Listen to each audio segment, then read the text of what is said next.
Welcome. In this video, I'll show you how to make a water elevator in Minecraft Bedrock. If you find this video helpful, please leave a like and subscribe to the channel for more such tutorials.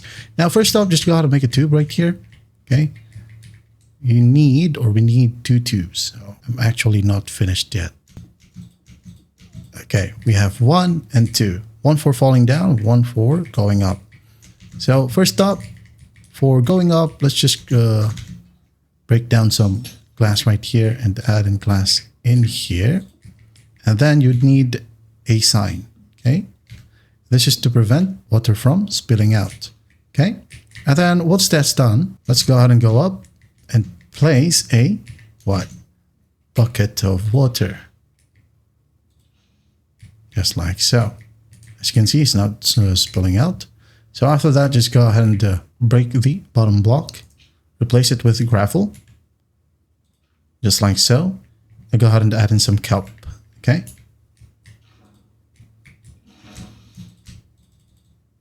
Just like so. As you can see. And then once that's done, go ahead and go down. Break the kelp right here. And also break the gravel. Now we're going to add in magma or soul sand. Okay, let's go and find soul sand. Okay, so break the first block right here, or the bottom block, and then add in a soul sand. As you can see, we now got this bubbles, and when you go ahead and go to the water, it will just slingshot you at the top. Now just basically do the same thing. Okay, right here in the other tube, add in some bucket of water, but first of all, add in a sign. Okay, glass here, glass, break it, add in a sign, this one as well, and then at the top, add in a water or bucket of water, just like so.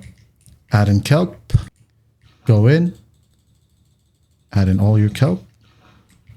Now go ahead and go back, break it, break, add in magma instead of soul sand. Again, magma to go down, soul sand to go up, just like so. As you can see, you'll notice the bubbles right here. The soul sand bubbles goes up, magma goes down. So, boom. The other one, boom. There you have it. You can now then go ahead and add in some signs if you want to. Go down, go up. All right, and that is how you make a water elevator in Minecraft Bedrock. I hope this video helps, and I'll see you in the next one.